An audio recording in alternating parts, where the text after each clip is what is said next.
Hey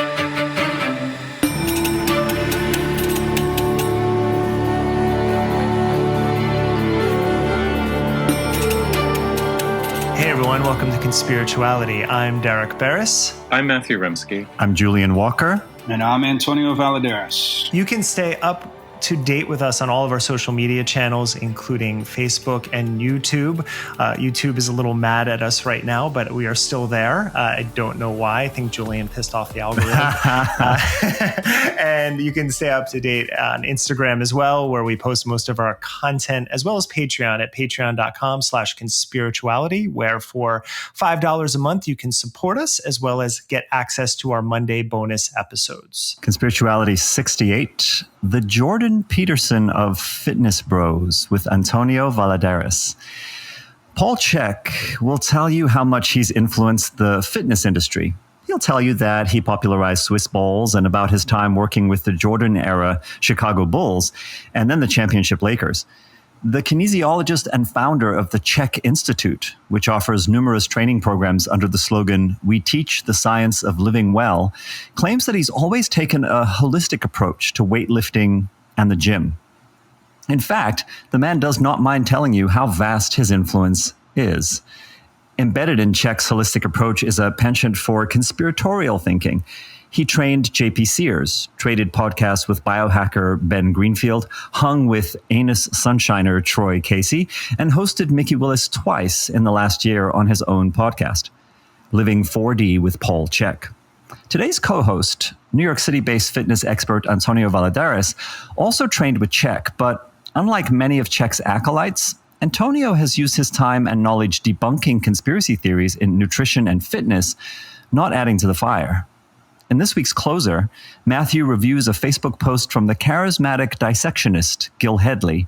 Hedley's post leaned into familiar anti-vax territory, but he deleted it, and in a positive email exchange revealed some earnest motivations and empathetic impulses. It's a good lesson in, first, you never quite know where people are coming from, and second, where they may be going. So as Julia mentioned, you never know where people are coming from or going. And having known of Paul Chek for a couple of years now, and more urgently recently since the pandemic started, and seeing some of the characters he's had on his podcast, I will say that, and Antonio will chime in and say if I'm wrong on any of this, but he seems very knowledgeable in terms of fitness. In fact, when I hear him, many of my own experiences having worked in fitness, but also had a love for and degree in religious studies, it's very much informed my life and my work for so many decades at this point. The idea that your spirituality comes through in not just yoga, but in weightlifting, in any sort of endurance exercise, whatever you do, has always been part of my own psychology and how I approached movement in general. So sometimes when I hear Paul talk, I'm like, yeah, I'm totally on board with that. And this often happens with the figures we cover where we have crossover.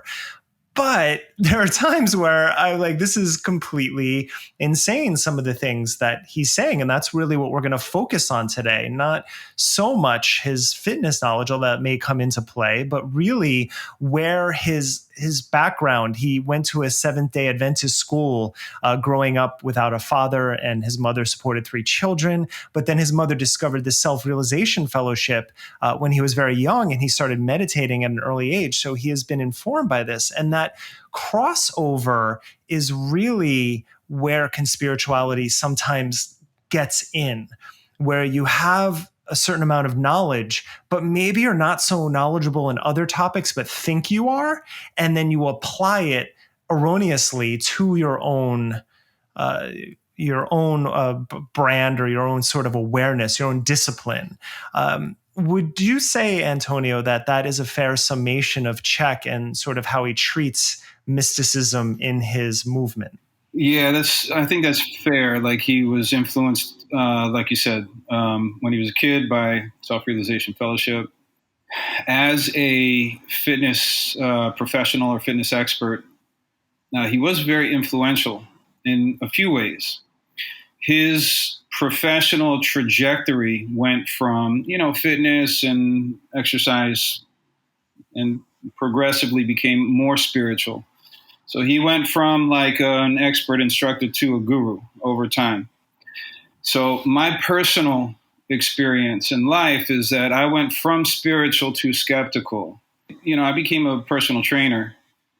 Eventually I got into Chek. I had already been exposed to, and I had already practiced. And, like I went to India in the early 90s. I got into Chek in the late 90s. And then I became a Chek practitioner, certified Chek coach. So I think overall, first thing I want to say is overall, I had a very positive experience. I have no regrets or any bad blood or anything like that. But I got skeptical over time. So over time, you reject some of these claims and the extremely unnecessary assessments and a lot of these ideas, the spiritual ideas that he sort of put together with fitness. His background, just so we're clear, I don't think he's a proper kinesiologist. I think his only qualification was he's a massage therapist. Then he got into the military. I forget which was military first or massage therapist later. But he was in the military. He was a boxing coach or he was a boxer. And he talks about his past all the time and how, important it was in development. This is what all gurus do, right? They're constantly talking about their fucking history and these monumental moments or epiphanies or whatever. I believe he did St. John's neuromuscular therapy. I think that was the thing. And then he worked with chiropractors. And worked with physical therapists. And that's kind of common. Then he eventually developed his institute. He called it the Chek. Apparently that's his last name, but he used it as an acronym. So Chek is CHEK, and it stands for Corrective High Performance Exercise Kinesiology. So he just made that shit up. Then he developed a bunch of different certification programs. And this is all common. This is standard in different fitness camps. Within fitness, there's different types of certifications. And now there's, health coach certification, life coach. It's absurd how many different certifications there are now. But at the time in the 90s, he was very innovative or influential.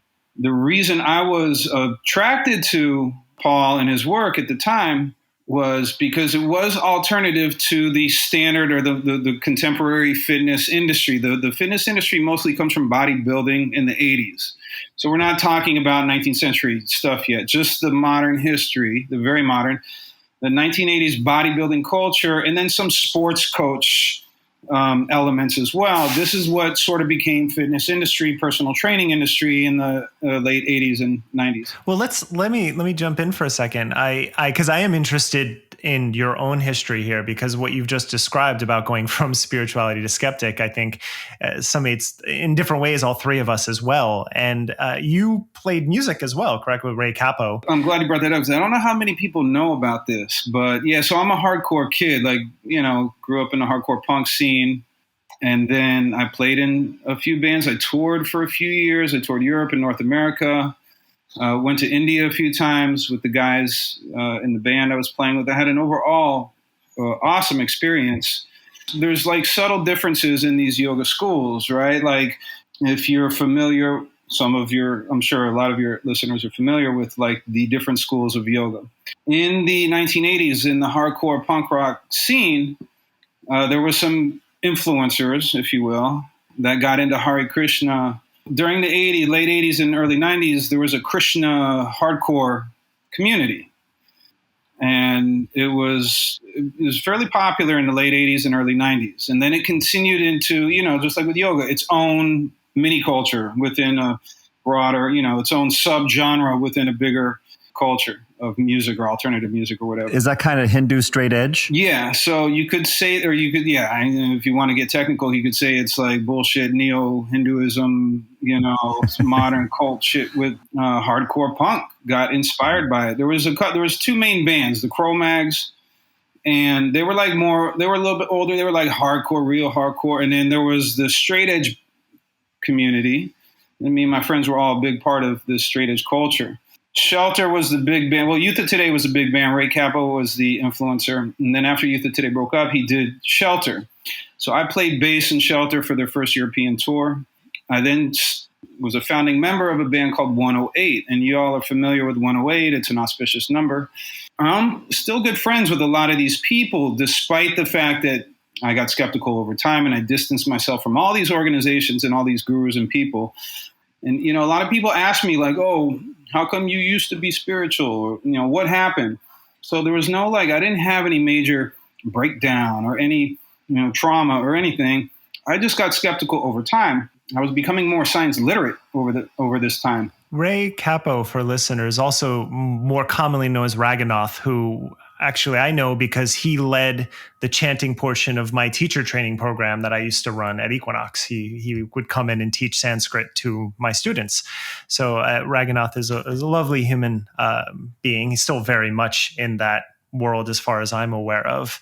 But, it's something interesting what you described about this turning point that you had when you became more scientifically literate. And, a lot of people actually go the other way where they're might be more science-based and they get into yoga and they hear their teachers say crazy shit and then they start to buy into it.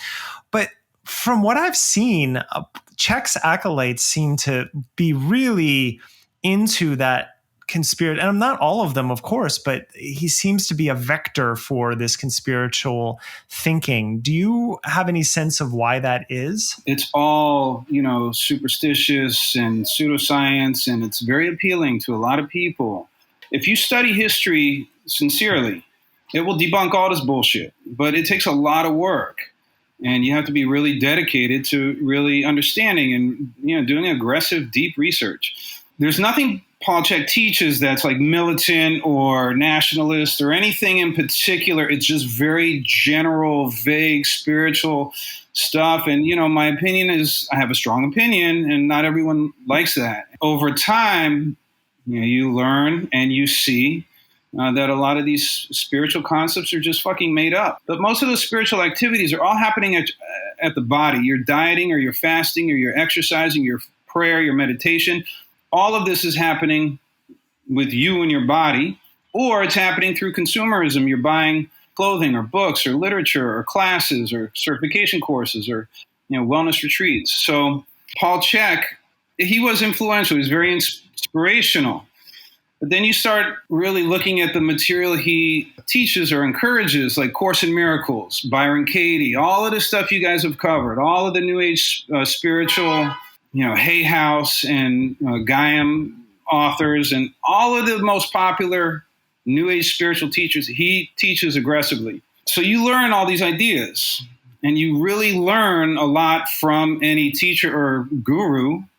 And there's this admiration. There's, all these people have never really done any deep research on history. So there's nothing in particular. It's just that these ideas, most of these, as you guys know, a lot of these ideas come from 19th century, early 20th century. There's a lot of eugenics mixed in, a lot of social Darwin ideas that are sort of a part of all this philosophy. And people can't discern. They don't know what the fuck they're listening to or reading.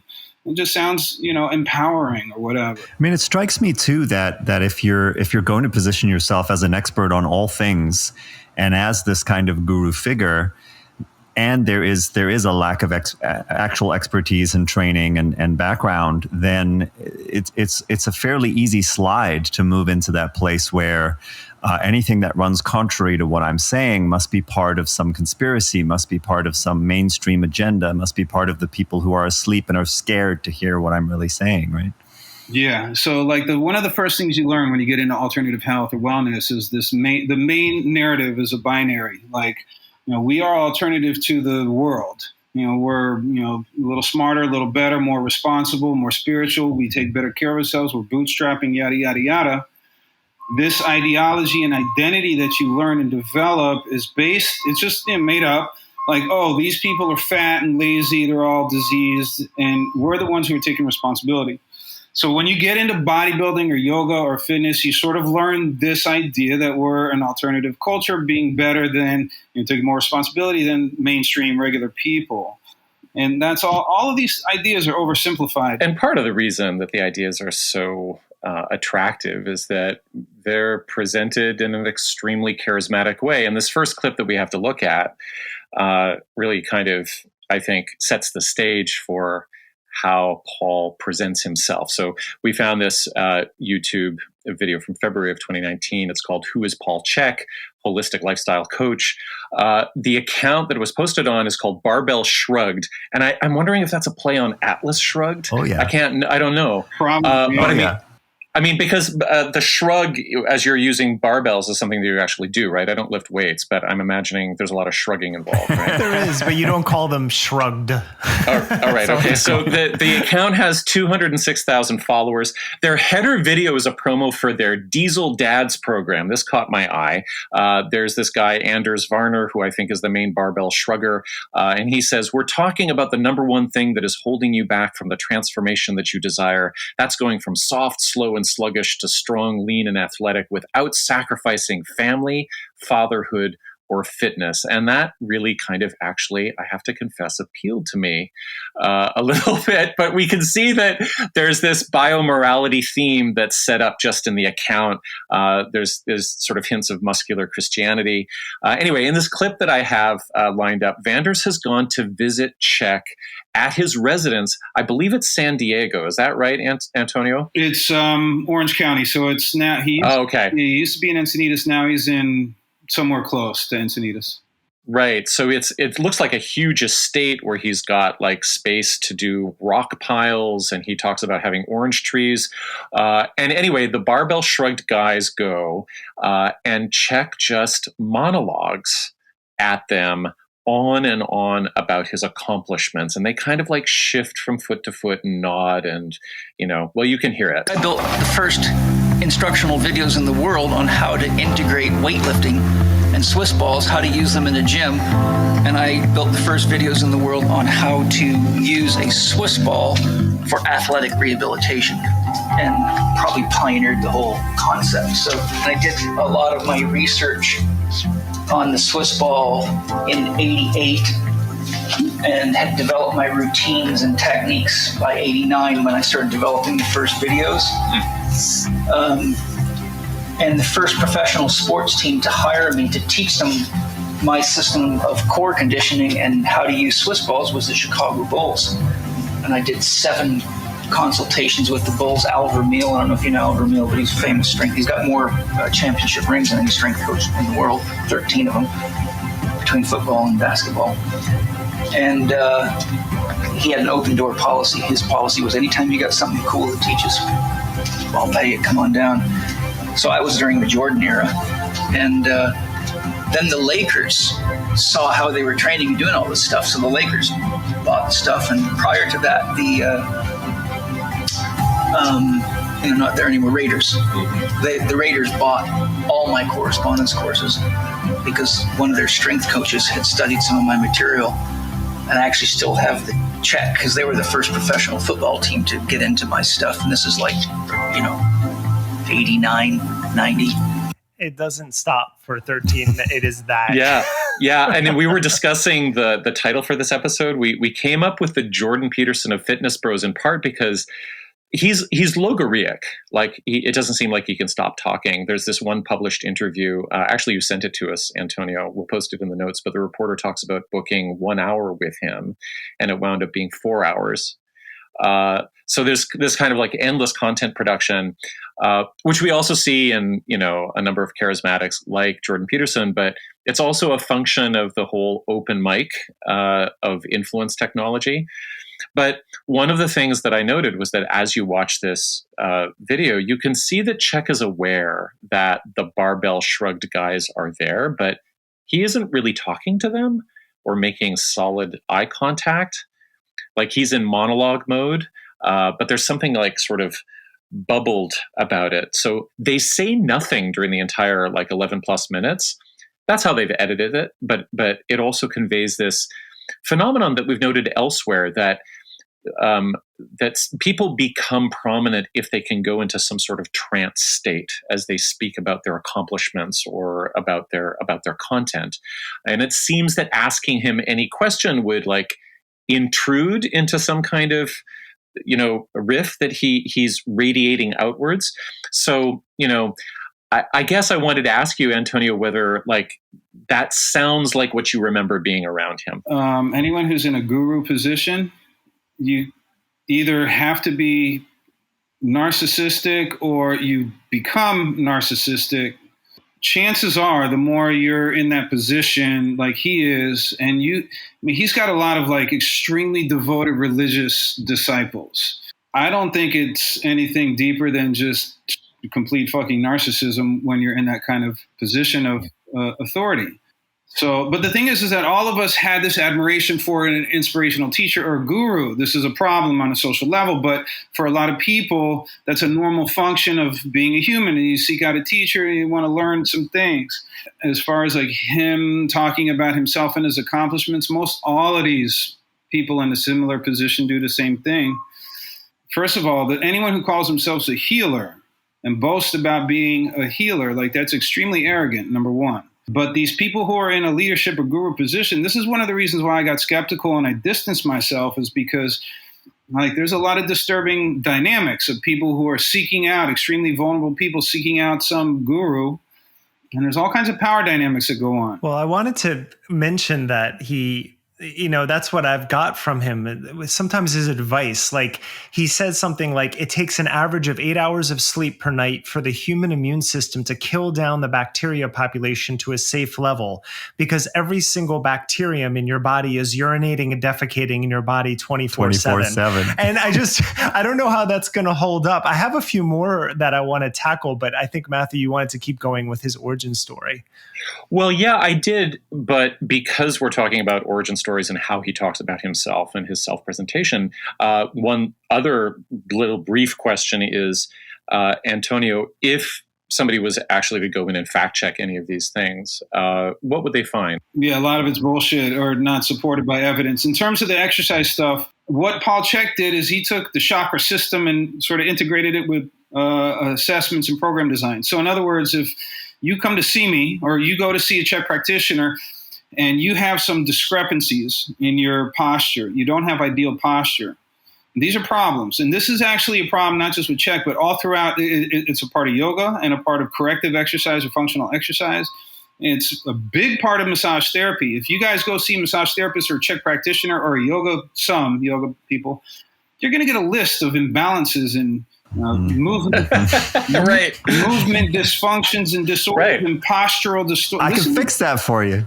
Yes. Yeah, so first of all, listen to the language: postural distortion, disorder, pathology, movement distortion, imbalance. So this is a big thing. One of the biggest components of all wellness, all of it, is that you are never going to be good enough. You are always perpetually broken, and we have a perpetually fixing your bullshit system. That's one thing. But in all of these subgenres or subcults or cultures or whatever you want to call it, there's an enormous amount of problems you already have. And your eating patterns are wrong. Your sleeping is wrong. Your thinking is wrong. This isn't Chek or yoga. This goes back to naturopathy in the early 20th century. Like if you look at the philosophy of some of the early naturopaths, all of this stuff is a religious creation. All of these people were religious fanatics. Chiropractic, osteopathy, naturopathy, homeopathy. All of these systems were created by religious fanatics with the intent of converting and saving others from the degeneracy of the modern world. This is a eugenics concept. All of that stuff comes from eugenics. Like it's a weakling who was saved by something, and now you're a superhuman and an idealist, a nationalist, yada, yada, yada. And you became a better father in the process. That's very important as well. All these are assumptions. These assumptions are all built into. People don't know this. You think you're going to go lose weight. No, you're actually going to get a whole bunch of assumptions packaged into one idea, like, fitness or diet or healing. Derek wanted to sort of lay out his basic mystical position, but I think we can preview that by rounding out this autobiography video where Chek tells the Barbell Shrugged guys some of his hardscrabble origin story, how he had this revelation about the spiritual fitness applications of lifting rocks after talking with the translator of Rumi, Coleman Banks. You know, I grew up on a farm lifting a lot of rocks because our plows would always hit. We had a lot of rocks in the soil. And I used to hate lifting rocks. But an interesting thing, this is how life works, how the soul works. I love Rumi's poetry, and I studied Rumi's poetry for years. And there's a famous translator of Rumi's poetry called Coleman Barks. Are any of you familiar with Coleman Barks? Mm-hmm. Well, Rumi's poetry is very, very deep and profound. Familiar with Rumi? Yeah. Coleman Barks. So I got a hold of Coleman Barks, and I happened to be talking to him, and I said, I was just talking to him, and I was looking for a mentor, someone who could be like a spiritual teacher to me, to take me into a deeper understanding of Rumi's poetry and any spiritual practices I could use to grow myself. And he just happened to say, well, what do you do for exercise? He didn't know who I was, And I said, well, I do a lot of exercise. He said, well, I lift stones. He said, that's all I do is lift stones. And it just, a lightning bolt went through me. I said, fuck, I got to start lifting stones again. I used to hate it as a kid, but I had to lift stones all day long for hours and hours and hours. It was just boring, pouring fucking rain, picking the stones up and carrying them to the edge of the field. It was not fun. But something inside of me felt that it was time to go back to the stones. So I started lifting stones again, and I was blown away at how wildly athletic it was and how far more challenging it is than anything you can do in the gym.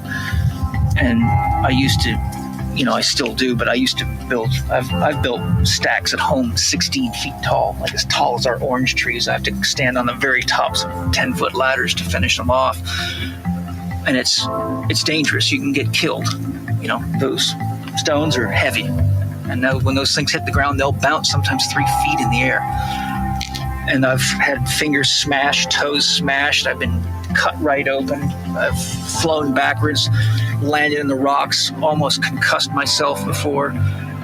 So it takes you have to go into a very Zen state to do this kind of stone sculptures, or you'll get hurt. I want to play a shorter clip to follow up on that, because Antonio, earlier you mentioned like how benign what he says is. And this right here is from a more recent podcast, Living 4D, where I think anyone who's ever taken a yoga class has probably heard this about 1,000 times. People forget that we as souls all choose to be here, and that we're all co-contributors in the creation, not only of everything in our lives, but in our relationships and in the world, and that the universe is completely and utterly involved in this whole process. So, Antonio, you chose to be here today with us on this podcast. And when you're in the room, are people just eating this up because I've been around charismatic figures who say extremely pedestrian things and people are writing it down. Is that the sort of environment that he facilitates? Yeah, and I don't think that's any different than yoga class for the super spiritual yoga people as well. It's the same shit. You can just talk about something mundane and people are like, oh my God, that's amazing. So I think this is a problem with everyone being enamored by influencers or leaders, or, the charismatic authoritarian types have a lot of social power in our culture. It's unfortunate. I just want to be clear that I had an overall good or positive experience. I didn't have anything bad. But then over time, you start to think about things he used to say or things he recommended or whatever. Pre-COVID, there's a way that a lot of these kind of spiritual subculture things to a lot of people would have just seemed, somewhat harmless, like, live and let live, whatever. But when we get to COVID, it becomes really clear how dangerous this stuff is. And of course, it was dangerous before too. So this clip that I want to share first is from early on in the pandemic. It's March 16th of 2020. It's from a lecture that he titled Your COVID-19 Coronavirus Protection Plan. Yeah, I would stop right there. Don't ever fucking listen to anything Paul Chek has to say about it. Let's also just note the date. That's March 16th. Yes, March 16th. The WHO declares a pandemic on March 12th. But did he pull all-nighters to come up with a plan? Yeah, I mean, who knows? Or did he just have the plan on hand because it's the same thing that he was teaching It's before? marketing. It doesn't matter what public event happens. Right. They have a solution for fucking everything. All of these people, like whether they're a guru or just a coach, even the fitness industry tried that throughout COVID. They were like, obesity, makes you sick. So let me just say, this is a really common thing. Obesity is used as a weapon to market and brand and shame others or dehumanize others. And we saw it very clearly. These dudes have nothing to say. They do not contribute at all to society. There's a pandemic and they're all, weird or whatever. Yeah. They're like, oh, hey, obesity is a problem. So people need to recognize that wellness and fitness culture largely do not care about you and do not care about public health. So you work out, big fucking deal. It has nothing to do with a global pandemic. It's not going to save you or prevent or protect. And all of these people are extremely overstating these points. And I don't think they really know. I think they're just. And so what he does here is he positions himself as I've seen in multiple videos, in front of a large lecture hall style chalkboard. It's filled with elaborately written and organized notes, lots of bullet points and subheadings. He has a colorful and creative illustration for yin and yang in the middle of the board that has fire coming up out of the yang and the yin kind of submerged in beautiful blue watery waves. He's inventing his own religious system. Totally. Yeah. So he spends the first 8 minutes or so establishing this familiar quasi-holistic theme of our bodies and minds are analogous to Mother Nature, the principles of yin and yang, the importance of staying in balance, and all illness is really being out of touch with our connection to the earth. So let's just roll this clip, because this is it's a great example. If you look at the statistics on who is actually getting hit the hardest from the coronavirus and getting wiped out and dying, it's people above 40 years of age and people that have already got health problems such as obesity, any number of illnesses. And the more drugs you're taking, the more illnesses you have, and the more challenges you have, the weaker your system is, the less reserves you have, and the more overloaded your immune system is. And then you throw toxicity in there, and toxicity disables the immune system. Then you throw in statistics like research shows that about 90% of the world population has both a fungal infection and a parasite infection. And fungal infections are very dangerous because the fungus produce mycotoxins to downregulate the immune system, which then opens the door wide for parasite infections. And fungal and parasite infections happen when people's diet and lifestyle and way of living is weakening them so much that Mother Nature really says you're not fit to add to the evolutionary process of life. Therefore, you're going to be put back into the soil, dismantled, and you will be food for the microorganisms to grow new life. And that's just how nature works. That's not me being critical or rude. That's just how it works. No, first of all, that's fucking eugenics, number one. It's also karma. Karma is very similar like to just world theory. Like, oh, people are getting sick. Hey, it's your fucking fault for eating junk food or whatever. Oh, you have some pre-existing condition? Haha, it's your fucking fault. This is deep philosophy that runs through all of these. The thread that runs through all of it is blaming others, dehumanizing others who don't live like you or look like you. Yeah, and anytime I hear this kind of stuff, especially lately, I think, like, what are we really saying here? Are we implying that all of the poor, genetically disadvantaged, overweight, immunocompromised, older people need to radically transform their lives and get into perfect physical health in record time during the pandemic? Yes, that's what they're saying, because the overarching ideology, the meta-narrative or whatever, is extremely fucking, excuse my language, is extremely oversimplified, number one. But it's all based on, and you guys know this from studying history, like a lot of these yoga gurus that became very popular, very influential. There's a lot of eugenics and social Darwinism built into these ideas because they were all, not all, but a lot of them were educated under British Raj. So these ideas are embedded in the philosophy, the ideology, and yes, it's just world theory or karma, or you deserve whatever happens to you because you didn't live like me. You didn't meditate like me. You didn't eat organic kale juice or celery juice or whatever. That portion of the talk, in terms of how, like, he has this plan for you to prepare and protect yourself from COVID, he's talking about diet and exercise and all of the familiar stuff that we've been nailing down. Here's where he goes in the next direction. Explaining how not sweating the small stuff or getting caught in fear is part of keeping your immune system strong. And at this point, we're about 3/4 of the way through a 52-minute presentation, which obviously, as you said, Antonio, he was ready to go with. It's kind of disaster spirituality, right? It's opportunistic marketing based on what we're going through. Now we're firmly ensconced in his version of the power of the mind. It's a Christian Science-style manifestation rhetoric around how to supposedly protect yourself from COVID. Let's roll that. The highest scientists in the world know the placebo effect is real because for drugs to be approved, they have to actually perform as good or better than the placebo effect. The point is the placebo effect works backwards.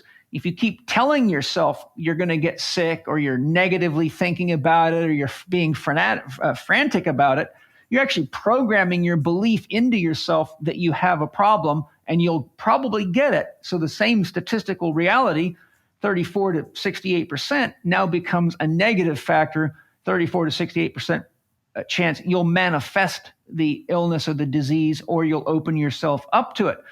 So learning to think, whenever you think a negative thought like, oh, I'm going to get this, I'm afraid, I would immediately say, thank you, dear pain teacher, for showing me where I'm creating a mind virus or where I have a mind virus, and then immediately replace the thought with that negative thought with, I am happy, I am healthy, I am whole.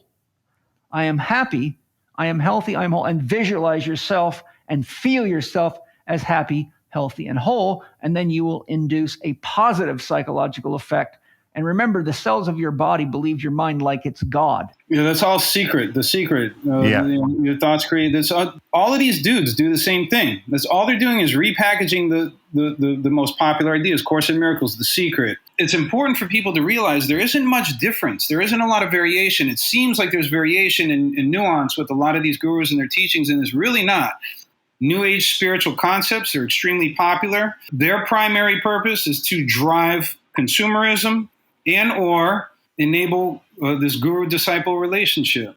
People who are in fitness and wellness have this gap. They don't understand that other people live on this planet that do not live like them, that don't have the same circumstances. Well, there's a favorite gambit here, which is the pseudoscience sort of angle, where you take something that's legitimate and like a legitimate observation about the autonomic nervous system, the science on placebos and nocebos, but then extrapolate it out into this grandiose hyperbole that really doesn't hold up at all, even though it seems to be supported by those earlier premises. And then he'll just throw in like, here are some statistical, numbers that are absolutely meaningless that make it all seem authoritative. Seem real. And I think that for the vast majority of Americans, it's very easy. It's very appealing. And this is why it's dangerous, is because like all of these ideas are extremely overstated. The benefits are overstated. They're exaggerated. Yeah. Like this whole idea that your disease is your fault because your thoughts were negative. It doesn't matter if there's cholera or COVID or yellow fever or whatever. If you got sick, it's because you were thinking bad thoughts or you didn't eat the right foods or you're somehow at fault. And I think this is really damaging and dangerous and underlying almost all of fitness and wellness and yoga culture. And what's really mystifying is the marketing technique of contempt that seems to work. Because as you say, Antonio, you were pretty emphatic about it a few minutes ago when you said that, these guys don't care about you if you have health problems. They don't care about your your structural injustice that you deal with.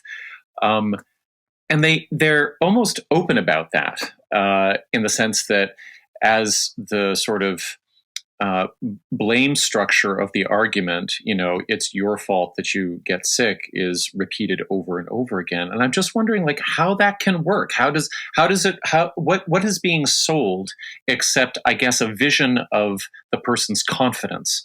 Because it's not like there's any real empathy that's being offered. There's empathy if you're a consumer, if you're a customer. You got money, you get plenty of empathy. But everybody else, you're already dehumanized because of the ideology. So somehow the consumer has to sort of step over the threshold of that dehumanizing argument and buy into it. Do you know what I mean? That's a weird in order moment. To self-improve, right? In order to become... I guess, right. You have to admit that you suck as bad as the influencer says you do. Yes, and a lot of people already accept this. James Corbin, I think he's a celebrity, the dude that does the songs and stuff like this. I don't actually... Mm-hmm. He did a video like a year ago, 1 or 2 years ago. And he said he was doing a video about Bill Maher fat shaming people on his show. Yes. So what a lot of people missed on that video was two things. Number one, Bill Maher is trash. He's a conservative trash can, number one. Number two is what that dude said, I think it was James Corbin, is he said, Bill Maher, fat shaming is bad. We already know we're supposed to do this. We believe we're supposed to. He listed a whole bunch of things he believes he should feel in order to prove to Bill Maher or whomever that we get it. We understand we're bad, but we struggle. So there's two layers. There's first, the fat shaming is very common. You cannot have these body hierarchies in these cultures without shaming others. It doesn't exist. It's part of the ideology. and dehumanizing others. It already began in the early 20th century by dehumanizing fat people, number one. Number two, if you listen to that video, he reveals deep beliefs that he believes and that are very widespread, is what we're talking about. Is, oh, I'm unworthy, we should feel shame, we should suffer, we should be miserable. That's what he's saying. So that's an important point, is that people already believe these ideas, and overweight people, poor people, people without health care. These people are already dehumanized in this country. This country doesn't give a fuck about poor people. Look at what's happening right now. There's a whole bunch of people that are unvaccinated, underserved. Then you have a whole bunch of privileged assholes that are going on these anti-mask, anti-vax stuff. Like, that shit is just deranged. One thing that I've noticed with Chek is that he positions himself very often as the victim or as the savior figure, like it's either or. So some quotes that he said, people with sheep mentality immediately think that's all I do, when he was specifically citing Swiss balls as if that's all he was. Or I don't like little goals because little goals are for little minds and I don't have one. This all very much sounds like just very childish rhetoric that comes out. Yeah, exactly. And so I wanted to start to close this with his talk with Mikki Willis, because Mikki Willis was on last December and then again in June. And I'm going to do my Monday bonus episode this week because Mikki comes after us a bit from the Vice article and our reporting. So I want to address some of that because I don't think he realizes we have the original audio from the election night party. So I'm going to put what he says with Paul Chek compared to what he actually said that night. So we have a record of that. But in June, he goes on to Paul Chek's podcast to explain what really happened at the Capitol. One thing that jumped out was that Paul Chek, this is in June 2021, Paul Chek had to ask Mikki what MAGA was. So it's possible that when you're so deeply absorbed in this healer spiritual world that you're disconnected from the world because you believe the world is Maya, an illusion. It's negative, unhealthy, it's illusory, whatever. So when you believe all these so-called Vedic or Hindu ideas, like, you're trying to detach or disconnect. Well, but he lives in Orange County, which is the headquarters of MAGA for California. So it's a little suspect. Oh, it's totally suspect. And it's also my opinion that the whole show was performative. Let me play some of the clips because it's important to have context here. So the first one is Mikki talking about heading back to the Capitol, to the back of the building, which he claims was not as intense as the front. And then he tries to explain what he calls the single line that had got him in trouble for being at the Capitol that day. And I got on stage and I said, I used an unfortunate statement that I didn't even know at the time was something that would be so criticized. But I was very inspired because I was like, that's the way people need to protest. They were using their voices, conscious language. And I got up on stage and I said, I just witnessed something that was beautiful. I witnessed people very peacefully push through. And that's what I mean when they were leaning forward. I said, as peacefully as that could possibly happen, I witnessed these proud patriots use their voice to move to the stairs of the Capitol, to have their voices heard.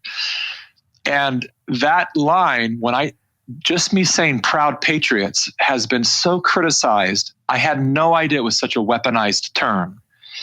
For me, simply meaning people who love our nation and people that were behaving civilly. That's all I meant by proud patriots. What else would it mean? I don't get it. Well, I am being told by people now that it's a racial term, that it has been co-opted by the right, and that it signifies, or it's a dog whistle for white supremacy. And I'm like, this is just insanity. This is not. All of our words are being weaponized such that mother and father is being pulled out of our lexicon, that, love, God, prayer, freedom. So this is a very famous pivot that people like Mikki and Mikki specifically does, where they'll talk about one topic and then they'll pivot to try to make it seem like a broader topic.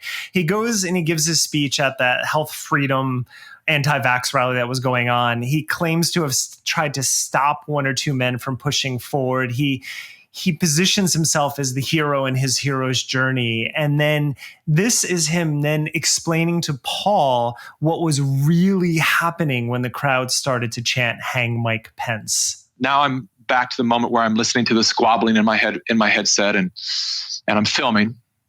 and they start chanting something. I had no idea what they were chanting because I was too busy going, is that my team talking to me in my ear? But it turns out and it was also, I've analyzed the video with audio software to isolate certain voices and to really listen. And there were like 3 or 4 different things being said at the time. A lady next to me was saying, "Where's Mike Pence?" Someone was saying, "Hey, Mike Pence." Someone, I don't know, they only said it once, but they said, "Free Mike Pence." I have no idea what that means. But the majority were, I now know, and I later found out they were saying, "Hang Mike Pence." Now, I didn't know at the time exactly. I was too busy with my speaking and all that to even know why this crowd would have turned on Mike Pence. I didn't have all the intel of what was actually going on and why that would even make sense. Let me say that Mikki explains that he went there for the anti-vax rally, and I do believe him. I don't think that he went there to help overthrow the government. I really, there again, this is someone who, there are probably things we agree with in a lot of ways, but then there's this divergence point, which we have to address. But the way that Mikki constantly positions himself as the victim, this episode is 2 hours of Mikki saying the world is against me, and here's why I am right. Willis claims that he was filming people from former communist nations who were there protesting that the Democrats are trying to do the same thing here. What is most interesting to me about him is he keeps trying to claim his credentials of being over 30 years as a journalist, but that all of the media in the US is corrupt, but he made it out to tell the truth. And that's how he sets it up. So then in this final clip, Paul Chek chimes in and he says that he had a world-leading parapsychologist researcher on the show. This is Chek speaking, who trusts the New York Times. And Chek can't believe this intelligent man would believe anything that the Times says. And then Chek moves into COVID territory, claiming that a guest on his podcast should not trust the CDC. And unlike Julian's clips that he pulled from March 2020, this is from June 2021. I was talking to an artist I was interviewing, and she said, "Well, I can come meet with you if you're all right. I don't know what your feelings are about COVID and all that." I said, "Well, I shared my opinion." And she said, "Well, I just go by what the CDC says." And I'm like, "Well, great, but you might want to look who's involved in that and who's got their hooks in the CDC." But she wasn't even willing to discuss it. It was just like, no, so people aren't open to any level of truth. They're not. And, I understand. I have compassion for those people. But, people tend to just call them sheep or stupid or whatever. And I don't like to go there. Although you just went there, Mikki. So Antonio, when you say that Paul Chek, you bring up the idea of going into self-immersion and closing off the world. What strikes me about him is he doesn't claim to know what MAGA means. He doesn't claim to know who Roger Stone is. He's constantly playing ignorant. But then he has opinions on these agencies that he shouldn't actually have any knowledge of. Is this a common pattern with him and his work? Absolutely, yeah. It's just oversimplified, lack of understanding of the government and all these conspiracy theories. So there's an important point. Like you said, there are some things that Mikki or Paul Chek, a lot of people will say that have some truth in them. There's lots of problems with the media. It's not being addressed. It is a little bit, but it's not obvious. There are very significant problems with lobbying in the U.S. government and corporate industry. These are very significant problems. All of these dudes, these two in particular, but all of these conspiracy theorists, they have a very vague or very superficial understanding of the world's problems. And so they'll occasionally bring up a problem, but then, it's couched in all these other nonsense ideas. And when they criticize, you actually listen to their criticisms and they're not well researched. They don't have an in-depth understanding. It's very common. These people live in fear of like Red Scare from the 50s and shit. Like they're living in their past. They have trauma and they're living in their past. Or they're just rehashing these conspiracy theories, that makes them feel special, makes other people feel special. That whole interview was a complete waste of time. I'm glad I listened to it. That's a great statement. The whole interview was a big waste of time. I'm glad I listened to it. Do you know, there's one, I don't know how we're going to round this up. And obviously we could talk about Paul Chek all day, but there's one paradox that you brought out, Antonio, which I don't know, it's really kind of electrifying to me, which is that in one moment, the influencer can position themselves as an expert, and then the next moment, they can feign ignorance or humility, or a kind of false humility, and sort of appeal to this notion that, well, they're just asking questions, which I know we've studied as a trope on the podcast before. But then it also invokes this sort of spirit of, well, you know, we're just in the flow of our experience, and we're just kind of seeing what comes up, and we're open to all possibilities. So there's this sort of paradox and whiplash between, over asserting scientific bro science facts, but then also this false humility. And I'm just wondering, like, it seems to be unconscious, but also strategic. And I'm just wondering what you think about that. Like, why does that happen, and what's the use there? I would only guess and say that when you're in those moments and you're in a position of authority or guru, you're just going with the flow, and you have to make sense of things you don't know. That's where the conspiracy theories come in. So, like, they're not deep or well thought out ideas. The false humility, the fake humility, that's performative. It's hard for me to imagine myself into the position where I am overselling my knowledge. I mean, I'm very conservative in general with regard to what I'm, and I have become more so over time with regard to what I allow myself to claim or to speak to.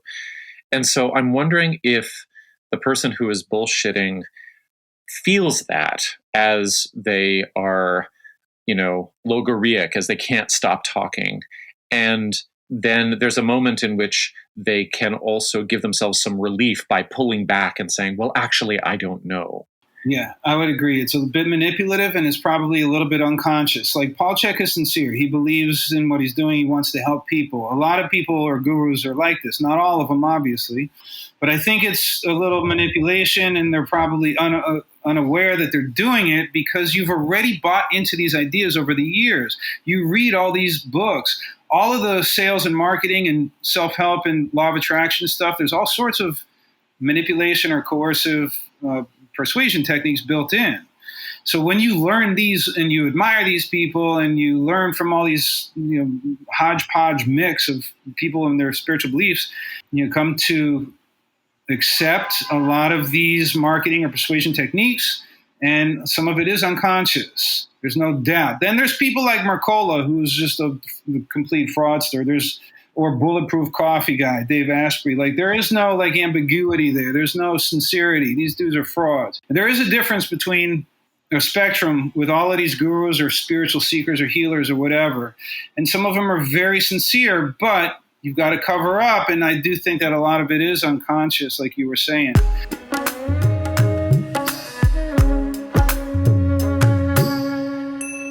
Hello, it's Matthew here. I'd like to close out this week with a meditation on trust, influence, scope of practice, vaccine hesitancy, and emotional Facebook use. A number of long-term listeners and personal friends sent us a Facebook post by Gil Hedley from August 30th. Hedley is a uniquely respected figure in what we might call the unregulated somatics world, where people enthusiastically study the mysteries of fascia, movement, injury, recovery, pleasure, and pain.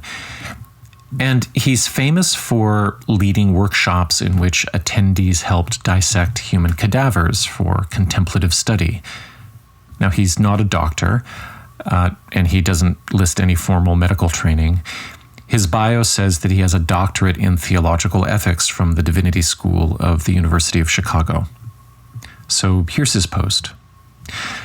Bodily integrity is not a chip on the table with which to coerce someone. It is a fundamental human right for those of us who dare to believe and maintain that such things as human rights and ethics still deserve their central place in civil society. The Nuremberg Code has provided the most foundational principles to medical ethics since the doctor's trial of Nazi physicians who conducted human experimentation during the Second World War. Lest we repeat the transgressions of the past, we would do well to remember that informed consent is not a principle to be lightly or ever dismissed. Consent is never consent if it is obtained through coercion. Coercion involves all forms of manipulation of someone's will to act, such as the threat or implementation of exclusion and shunning of healthy people, the withholding of basic freedom of movement and travel, self-care, right to work, and provide for one's family, etc. Not understanding that you are being coerced does not mitigate the fact that you are being coerced. That's why the Nuremberg Code enshrines not just consent, but informed consent. Please consider for a moment, the current climate of governments around the planet is an unexpected enthusiasm for subjecting their entire populations to an injection of substances, the lasting effects of which remain indisputably scientifically indeterminate. That unbridled push is happening by means of increasingly coercive measures. This, by definition, constitutes medical experimentation without informed consent at a scale that even the most enthusiastic of researchers impervious to morality prior to the doctor's trials ever dared to dream up. The slippery slope into the worst humanity has to offer is an incremental one that begins with fear, a craving for safety, and the rationalization of overreach, and ends with the abrogation of the human rights which distinguish civil societies from totalitarian nightmares. When we forego our own bodily integrity in the face of coercive threats, or when we impose our idea of what is right for the body and health of another person against their conscious and informed consent, we are sliding down that slippery slope. When we remove healthy tissues from a person who cannot give their informed consent, as in the case of infant circumcision or surgeries upon the mixed yet functioning genitals of the intersex, we are teetering on that slope. When we reclassify basic life interactions as privileges and then withhold them from those who refuse to give their consent to a medical procedure upon their bodies, we are speeding aggressively down that slippery slope. When we classify and place individuals into group categories and treat them with disdain and otherness and put them out of civil discourse and community based on those classifications, we've actually arrived at the bottom of the slope. Dare to imagine and create better for ourselves and one another. Dare to resist the temptation to allay discomfort and fear for your safety with the demonization of others. Hold steady in your conviction that there is room for a beautiful version of human society that embraces each and every one of us embodying our own uniqueness as the intended sum of that society. We are capable of growing beyond our fears. We are capable of stepping into a shared consciousness that elevates all. So the first thing to say is that he deleted the post. After it won hundreds of positive engagements, it also attracted stern rebukes, but then also a really sensitive pushback comment from my colleague Julian, who has taken Headley's workshops. So I'll share that in the notes. The reasons for the blowback are pretty clear because this is standard anti-vax discourse, but in an intellectual and quite poetic tone. Now, the Nazi comparison leaps out right away. This is all over the materials of the Disinformation Dozen. And, he's right that Nuremberg articulated informed consent in a very clear way, but so does every licensed medical profession, so there's really no reason to go there. He also uses the phrase, lest we repeat the transgressions of the past, which dog whistles the standard comparison in anti-vax rhetoric between vaccination programs and genocide. But he goes even farther than the Nazi comparison by writing that the quote-unquote experimentation of COVID-19 vaccines is being conducted beyond the morality of the most enthusiastic pre-Nuremberg doctors. He also speaks of the, quote, slippery slope to the worst humanity has to offer. So this is brain-melted and paranoid. The post also implies that vaccine requirements lead to the, quote, shunning of healthy people, unquote. which conveys another common trope in anti-vax language, namely that healthy people are not the problem, or that they're simply minding their business, or they're not vulnerable to infection and transmission, even asymptomatically. But topping it all off is a very libertarian and consumerist definition of coercion and basic life interactions, when what we're really talking about is whether people have the right to board an airtight plane or work in an elementary school or hospital without being vaccinated, which, while it won't eliminate transmission, will reduce it and, moreover, signals to fellow citizens that you're invested in community health. But then there's also a few non-standard points for an anti-vax post, because Headley categorizes vaccine coercion alongside unnecessary surgical interventions on intersex babies, for example, and infant circumcision. And this hints at an appreciation of human differences and, the sanctity of the body that collective medical programs like vaccine drives can be seen to de-emphasize. And that led me to wonder whether he really meant all of this. And I was inclined to pursue it because Headley is really influential in the highly educated sector of the professionalized yoga scene, which, as we know, is not immune to anti-vax or even QAnon rhetoric, but it should have some resistance to it. And I'm spending time with this also because back in the early 2010s, there was this groundswell of educated, mainly women yoga teachers who started to realize a number of things about the postures they had learned as a spiritual practice. Firstly, they were basically innovated, these postures were basically innovated by men reconstructing Indian medieval yoga according to the fascinations of European gymnastics culture, which fetishized geometrical movements that require militarized symmetry. Also, they realized that the training they had taken was not really any different from the ballet or gymnastics training that they were already familiar with, although yoga had this pretense of being different because of a veneer of Eastern spirituality. They started to realize that their teachers didn't know shit about anatomy or biomechanics, but they pretended to. They also started talking openly about how they were getting injured by working at hyperflexibility, which signified spiritual openness. They started talking about how they had been taught to pull their joints apart to find God. And even worse than the ignorance of their teachers, they realized that there was this distinctly sadomasochistic relationship to the body in the yoga that they had learned. And even worse than this were the fact that many of the teachers that they had, committed themselves to were literal physical and sexual abusers. And then 2017-18, Me Too blew that open. Now, all of these very positive but difficult realizations flowed together to create a hunger for a more educated, more materialistic, a gentler, more body-positive education. And into that gap flowed people like Gil Headley, but also the anatomy trains guy, Tom Myers, if you've heard of him, and there are other figures as well. And these are folks who appeal to the rationalism of conventional medicine, physiotherapy, evidence-based practices. They might have some training in these things, but they're not in lab coats. They're not strictly clinicians. They're not published researchers for the most part. They are there to replace the metaphysics of yoga with the poetry of anatomical studies at this key historical moment.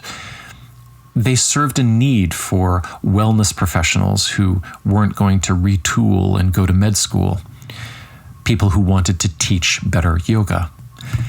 And it made total sense that the focus of this demographic would turn to things like connective tissues or fascia, because that's where the early modern yoga methods had forced a kind of spiritual discipline that led to injury.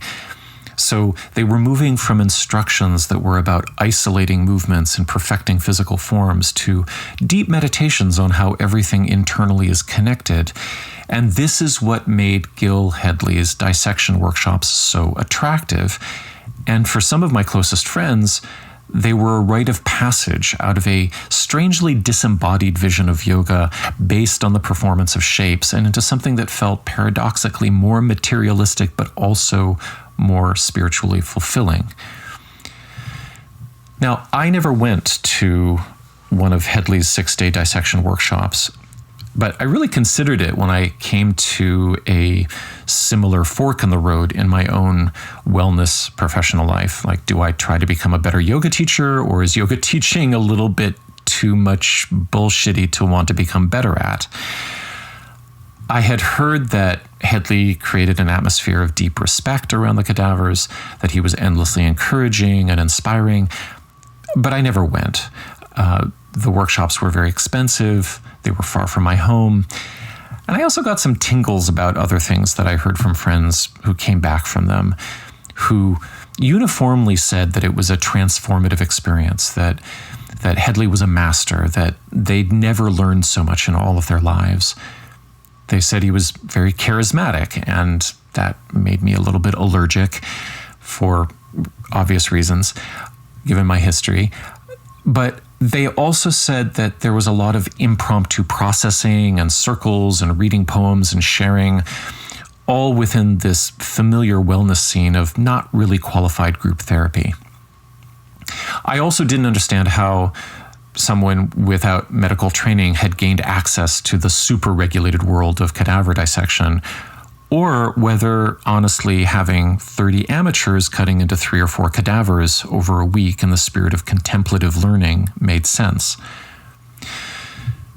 Now, central to this vibe, and those like it, is a kind of rebellious, playful, scientific hipsterism, what the professors at Decoding the Gurus describe as the fetish of the breakthrough, the belief that through hands-on and subjective experience that independent geniuses can learn more than institutions can ever teach. And I think this is particularly captivating in complicated fields like pain science and fascia, which is about as well understood as those vast underground fungal networks that biologists are beginning to believe trees communicate through with each other in forests. The idea behind these workshops is that your orthopedic surgeon has been taught to treat your body as a car with interchangeable parts, whereas the poetry of the cadaver can show you the mysticism of interconnection. And this, I feel, is the context for Hedley's post. It's the background. The language might be anti-vax, but the attitude driving it, I think, is more important, which is that medicine has disenchanted the body and failed to celebrate differences and uniqueness.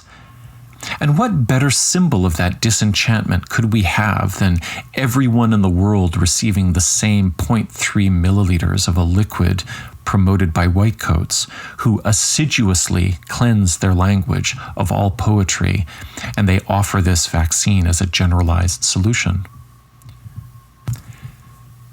So there's a happy ending to this story, because I wrote to Gil Hedley to ask if his deletion of the post indicated that he didn't stand by it. And he didn't really walk it back, and I didn't persuade him that he was wrong, but we did have a productive exchange. He wrote that he wasn't at all aware that he was hitting anti-vax hashtags. And he also said that the main impulse behind the post was a kind of agitated empathy. He described hearing from a vax-hesitant person who was feeling pressured by their family and was coming to a kind of crisis point as the pressure was also going to start coming from their jurisdiction's vax certification program. Now, I take him at his word that he wasn't conscious of the anti-vax tropes, and it might be Godwin's law that bends an earnest argument towards the Nazis, but we also have to acknowledge that this stuff is just in the water now, and it would be surprising if he hadn't heard it. whether it registered or not. And the insight here might be that really inflammatory rhetoric is like COVID itself. You might just catch it, and you might be asymptomatic, and you might just pass it along just by going about your business. He also wrote in our email exchange that he really didn't want to kick a hornet's nest, that he sees himself as a unifier, and he also acknowledged that epidemiology really isn't his lane. And I wanted to include this specifically because we've said for more than a year now that we haven't seen any of the influencers that we cover walk anything back, not a single one. Nor has anybody said, oh, that's out of my lane. And so this is really notable. I've spent a lot of time on this podcast identifying the structural issues in wellness economies that become petri dishes for conspirituality. And I believe that Headley's platform exemplifies many of them. He offers charismatic, aspirational teaching that straddles the threshold between medicine and theology. But what I learned from this post and the exchange is that even when that vulnerability is on show or even exploited, it's not necessarily because a person has swallowed a red pill or is trying in any way to foster chaos.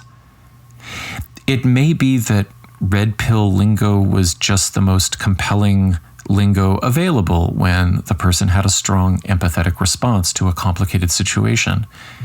And they have a platform built on the capacity to provide a unique view, and they use it. Headley could go farther and post to Facebook, hey, the other day I lost my head a bit and spoke outside my lane.